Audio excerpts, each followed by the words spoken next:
Célèbre pour ses cruisers pourvus depuis toujours de grands espaces intérieurs en 2009, Jeannot a décidé de se lancer également dans le haut de gamme avec deux produits de luxe, le Jeannot 53 et le Jeannot 57. Deux bateaux avec deux noms différents, parce que jusqu'à 50 pieds, les bateaux s'appellent Sun Odyssey, et en dessous des 50 pieds, ils s'appellent Jeannot, comme c'est justement le cas pour le 53 et le 57. Et aujourd'hui, on ira essayer le 57.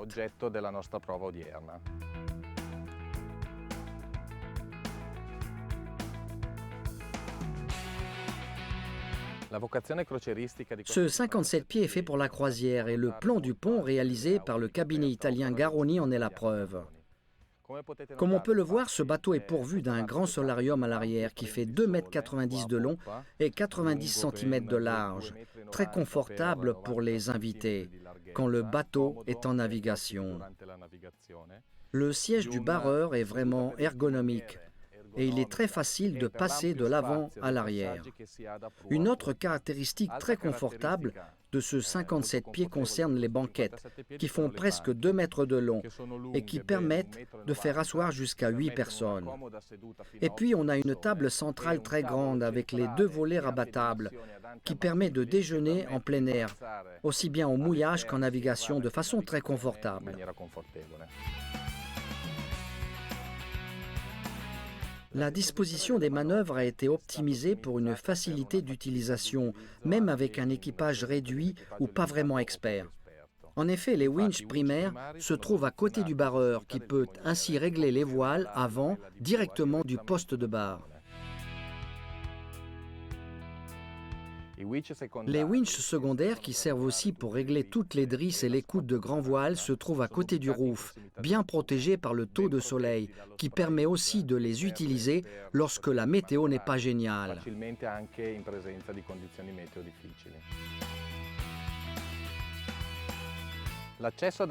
L'accès du cockpit au passe-avant est facilité par une marche réalisée directement sur le brise-lames. Les passe-avant sont entièrement dégagés et on peut les parcourir sans problème jusqu'au bout. La largeur maximale est de 50 cm, ce qui les rend assez confortables même par mer agitée. Le point le plus étroit est ici, au niveau des cadènes des haubans, où il ne fait que 35 cm de large. Toute la zone avant est complètement dégagée et on peut donc l'utiliser en tant que solarium, aussi bien en navigation que lorsque l'on est au mouillage.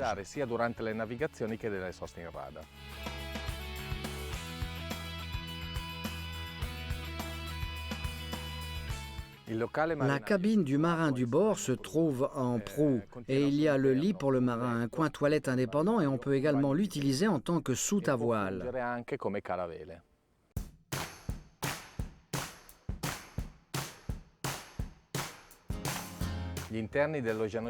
Les intérieurs du Jeannot 57 sont vraiment très grands, spacieux et confortables. On remarque tout de suite le style de l'architecte italien Vittorio Garroni pour la simplicité des aménagements, pour le fait d'avoir utilisé du bois avec des veines horizontales qui augmentent la sensation d'espace et de clarté à l'intérieur, notamment dans la zone du coin repas, grâce aux grandes baies vitrées que l'on trouve sur le roof, aussi bien sur les deux côtés que sur le plafond.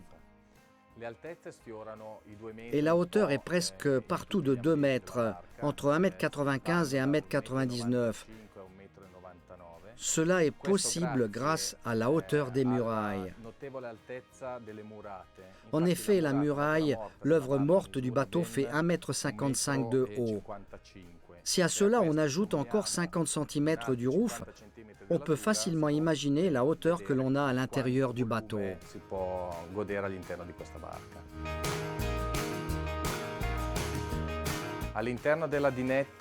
Dans le salon, on a 2 divans, l'un en face de l'autre.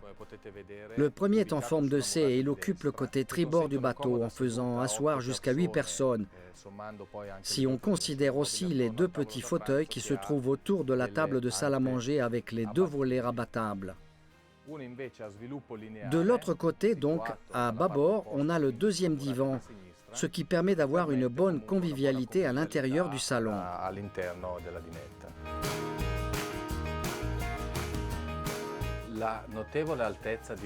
La hauteur permet de diviser les espaces sur 2 niveaux, ce qui implique la présence de marches pour passer par exemple du salon à la cuisine et puis de la cuisine aux cabines qui se trouvent à l'arrière.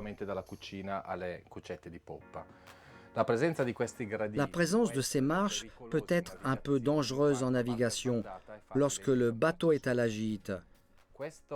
On risque facilement de trébucher. Si d'un côté ces marches peuvent donc poser un petit problème, de l'autre elles permettent de relever le sol du salon et d'avoir donc des fonds suffisamment profonds pour accueillir toutes les installations du bord et concentrer donc tous les poids au centre du bateau.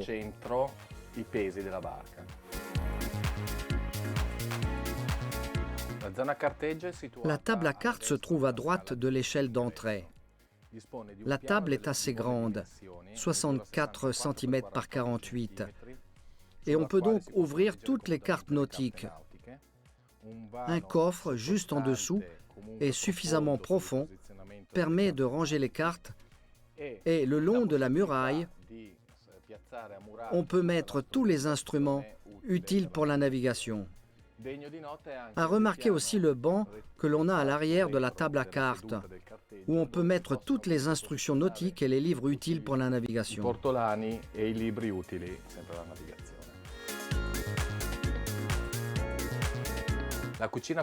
Dans la cuisine disposée en forme de L, il y a pas mal de place pour préparer les repas. 3 plaques de cuisson et 2 frigos, un avec double ouverture, aussi bien du haut que du côté, alors que le congélateur peut seulement être ouvert d'en haut.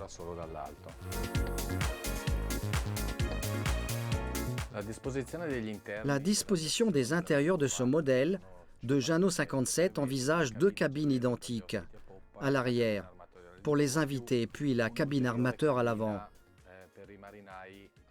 Et puis une autre cabine, celle pour le marin qui est encore plus à l'avant. Mais le chantier naval propose 2 autres versions qui se différencient pour la position des cabines. Et puis Jeannot dispose d'une équipe d'architectes qui permettent de réaliser toutes les modifications voulues par l'armateur. Dans cette version, dans la cabine invitée, on a 2 lits qui font 1,95 m de long et 85 cm de large. Comme vous pouvez le voir, les volumes sont très importants et la hauteur générale de la cabine est plus que suffisante. Les lits sont séparés et les 2 cabines à l'arrière disposent d'un coin toilette pour les invités.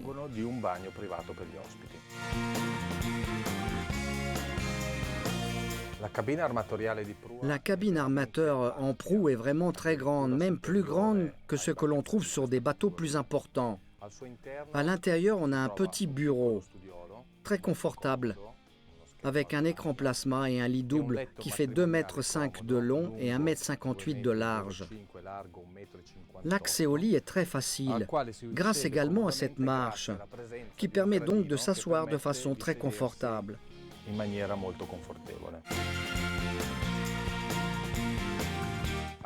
On peut accéder directement à la salle de bain depuis la cabine, où la hauteur et les volumes sont assez importants, et à l'intérieur, on a aussi le coin douche séparé.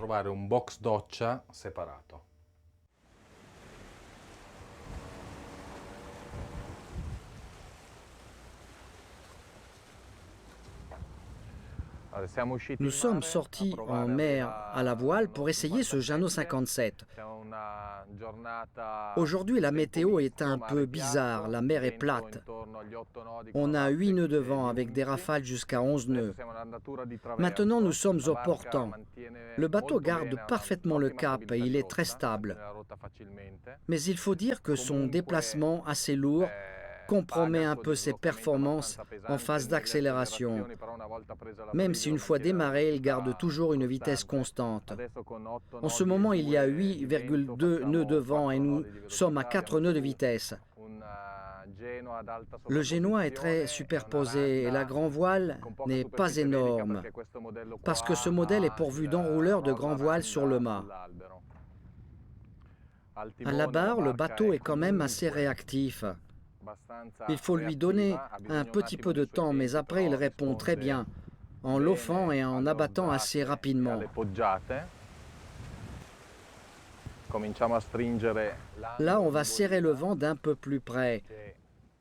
Nous sommes à 40-50 degrés de la direction du vent. Le vent a l'air de mollir un peu. Nous sommes à 7 nœuds et demi et nous sommes à 3 nœuds et demi de vitesse. Comme vous pouvez le voir, le redressement du bateau est très rapide parce que le bateau reste plat, même s'il n'y a pas beaucoup de vent. Mais même en cas de rafale, le bateau a toujours très bien réagi. Son air lui permet de garder une vitesse constante, même si on fait des manœuvres pareilles. Du poste de barre sous le vent, on arrive à voir très bien toutes les voiles. Alors que si j'étais à la barre au vent, la présence du taux de soleil limite un peu la vue sur l'horizon. Mais si je me baisse un peu, on arrive à voir tous les fils des voiles avant et toute la zone avant du bateau. Le passage d'une barre à l'autre est très facile. Le cale-pied est là. Il ne dérange pas le passage. Et donc, même si le bateau est à la gîte ou si la mer est un peu agitée, il est toujours facile de passer d'une barre à l'autre.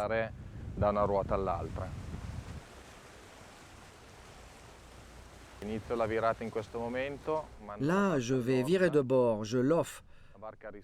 Le bateau répond assez rapidement et l'accélération est assez souple.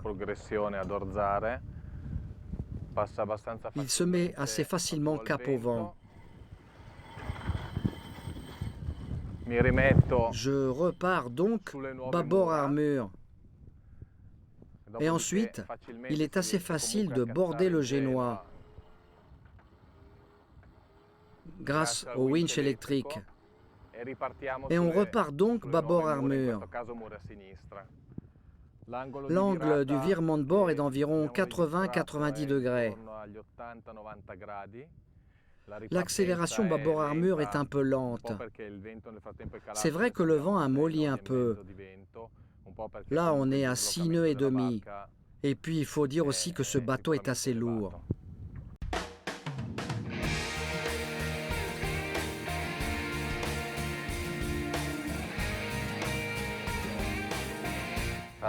À la fin de notre essai, après avoir vu le bateau, le pont, les intérieurs et puis sous voile, on peut dire que Jeannot, dans le but d'aller occuper un autre segment du marché, a certainement réalisé un produit très intéressant, avec un prix tout à fait raisonnable de 390 000 €, hors taxe, ce qui n'est pas beaucoup si on considère la qualité de construction, les espaces qu'il offre et aussi les performances absolument convenables pour un bateau de croisière. On ne doit pas s'attendre à un bateau nerveux et hyper rapide, mais qui est en revanche très confortable et simple à barrer. Et donc un très bon compromis, ce qui était certainement le but du chantier naval français.